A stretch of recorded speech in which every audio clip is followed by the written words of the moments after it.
যে কুণাল ঘোষ একটা কথা বলছেন, গতকাল কৌস্তব বাগচি আপনাদেরকে ঠেলে দিয়েছে, এটা কতটা? কৌস্তব বাগচি সঙ্গে কুণাল ঘোষ কি জানি না, কুণাল ঘোষকে যখন চিনতাম না তখন কিন্তু কৌস্তব বাগচিকে চিনতাম।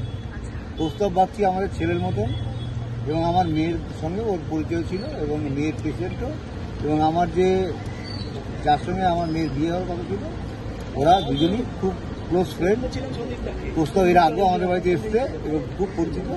কৌস্তবের নামে এমন একটা কথা বলাটা আমাদের পক্ষে, শোনাটা আমাদের পক্ষে একটু খারাপ লাগে। যে ভিডিওটা কুণাল ঘোষ পাবলিশ করেছে সেই ভিডিওটা একটা ফেক নয়, যেখানে ঘটনা ঘটেছে তার সেই স্পটের থেকে অনেক আগেই ঘটনাটা ঘটেছিল। কৌস্তব আমার ওয়াইফকে সরিয়ে দিয়ে সেভ করার চেষ্টা করেছিল ওই জায়গায়, কখনো ধাক্কা দেয়। আজকে ডিসচার্জ সার্টিফিকেটে কি লিখলো হাসপাতাল? আর একবার নিউরো ওপিনিয়ন নিতে বললো এবং পরবর্তীকালে আউটডোরে নিউরো কোনো ডাক্তারকে দেখিয়ে দিতে। আচ্ছা, ওরা কি অ্যাডমিশন দেখিয়েছিল? মানে কি অ্যাডমিশনের টাইম আছে? অ্যাডমিশন দেখায়নি, ওরা ডিসচার্জ দিয়েছে। ঠিক আছে, অ্যাডমিশন না হলে ডিসচার্জ কি করে হবে? ওরা অবজারভেশনে রেখেছিল। আচ্ছা, কালকে তামান্নার মা এসেছিল, কি কথা হলো দুই মায়ের? এখানে ওই সমস্ত ব্যাপারে না আলোচনা হওয়াই ভালো। মোটামুটি আউট অফ ডেঞ্জার বলাই যায়, কিন্তু পরবর্তীতে একটা নিউরো ওপিনিয়ন এখান থেকে খাওয়া দাওয়া স্বাভাবিক করতে পারবে।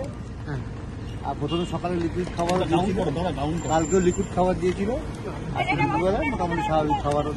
আপনি এখন বাড়ি ফিরছেন? এখন বাড়ি।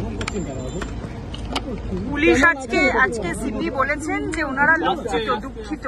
গতকাল যদি মারের ঘটনা কিছু ঘটে থাকে কিছু বলবেন এ ব্যাপারে? সিপিকে একটাই কথা বলার, উনি বিষয়টা যেমন দুঃখ প্রকাশ করেছেন, এই বিষয়টা তদন্ত করেন এবং আমার মেয়ের ন্যায় বিচারটা পেতে যে অপরাধগুলো কলকাতা পুলিশ করেছে সেটাও যেন উনি ঠিকঠাক মতন বিবেচনা করেন, সেটাই আমার কাছে আমার রিকোয়েস্ট। আরো ভালো ভালো খবর দেখতে সাবস্ক্রাইব করুন বাংলা হান্টের ইউটিউব চ্যানেল। বাংলা হান্টের আরো খবর দেখতে নজর রাখুন। বাংলা খবর মানেই বাংলা হান্ট।